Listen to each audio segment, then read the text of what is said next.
Hello ladies and gentlemen, and welcome to another Transformers review.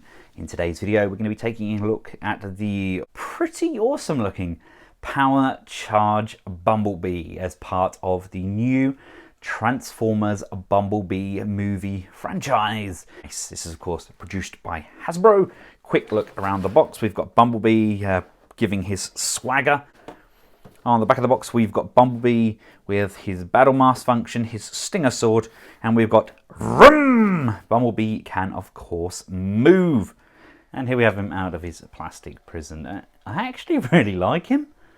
He's actually pretty fun, considering the last Hasbro kind of leader size figure I got was that Cyberverse Megatron, which was just awful. Absolutely awful. This guy's got a lot going for him. He's got a huge play value. Yes, okay, he's got kibble and some of the parts are really hollowed out, and he has one of those action features that I personally don't like, but my kids are gonna absolutely adore this.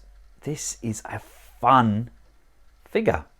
Hasbro have put the fun back into their Transformers, and it doesn't look half bad. Just seems weird having a Bumblebee in hand which is back to being a Volkswagen Beetle. Although the original animation was based on a penny racer, we all kind of knew it was a Volkswagen Beetle. Now of course he does have this energon piece in the center here. He has the transformation sound gimmick.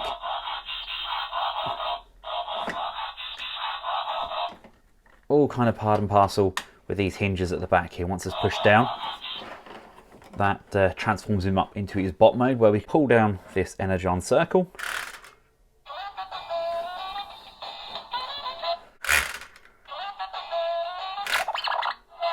I love it.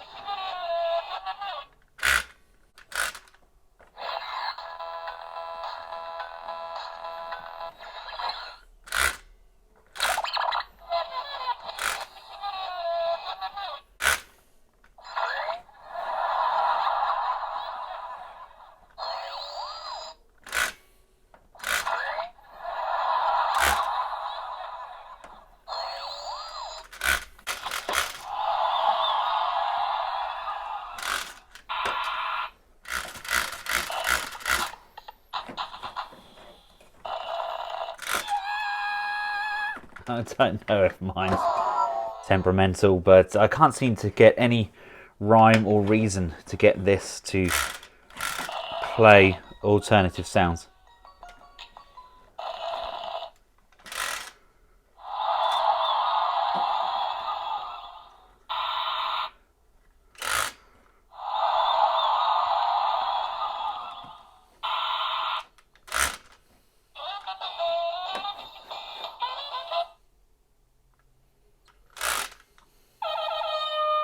I'm just twiddling the knob and seeing what happens.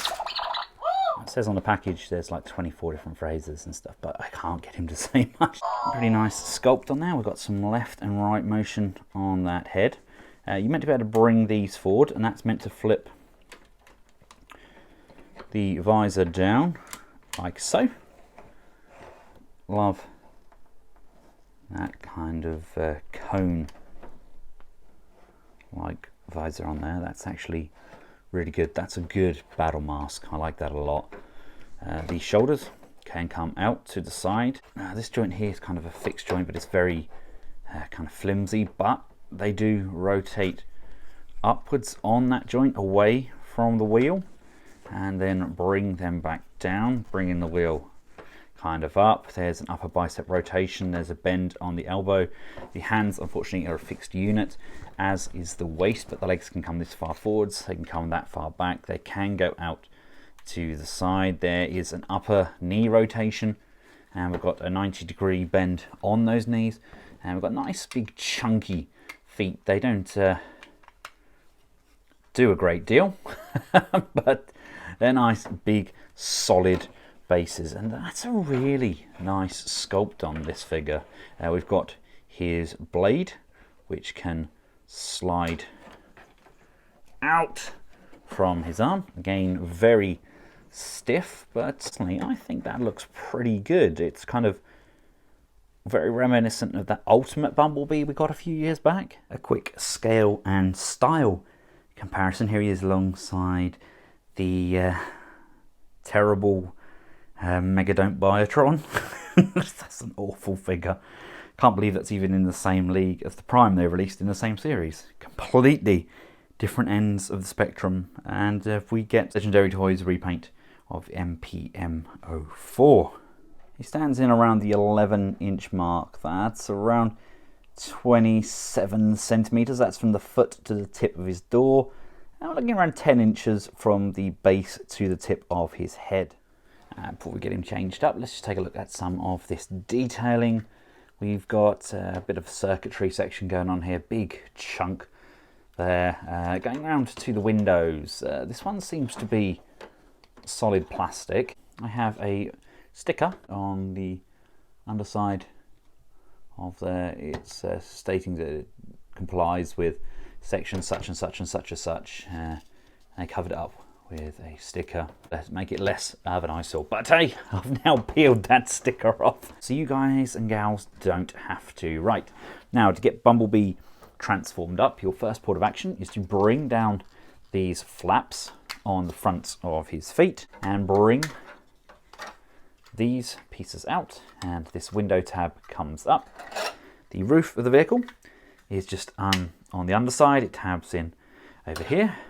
Come around to Bumblebee's legs. You want to open up this section here. The feet are going to flip down like so. You can then bring this in. This is going to pull out and extend. This then comes around, bring this back down and pop the toe down fully, and then just bringing the leg up, we can rotate this back piece down and in, and there are a couple of tabbing in points just to get everything lined up. These are going to tab in together like so.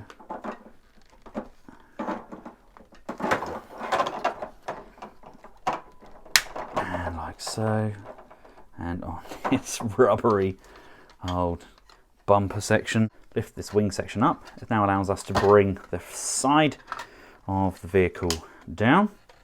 We can then rotate the arms down, and there's a groove in the underside of the forearm. That's going to line up with this tab in here, and we can just push and secure those arms in place. So again, with this side, rotate around, straighten up the arm, and that's just going to push, tab and locate. And then it's just a matter of tabbing all of these tabs in together, bringing the front of Bumblebee down. The front fender sections are going to come up and up like so. The tab pieces here, they're going to tab and locate inside of the legs, which really helps kind of sealing up the shell. There we go. There we have one large Bumblebee. And here we have him alongside some other vehicle modes. Obviously this is the MP10. This is the oversized Kuban Bao version of Bumblebee. Unfortunately, I don't have the Masterpiece Bumblebee to hand. It's in storage, as you may or may not be aware. We're moving, so everything's up in arms. This is the oversized PM03. He is absolutely massive for scale comparison. Here he is alongside Ray, who is a 3 3/4 inch figure. That's not bad, you know. That is not bad. That is kind of 3 3/4 inch scale. I'm kind of happy with that. Now, we do have this same function that we got with the bot mode.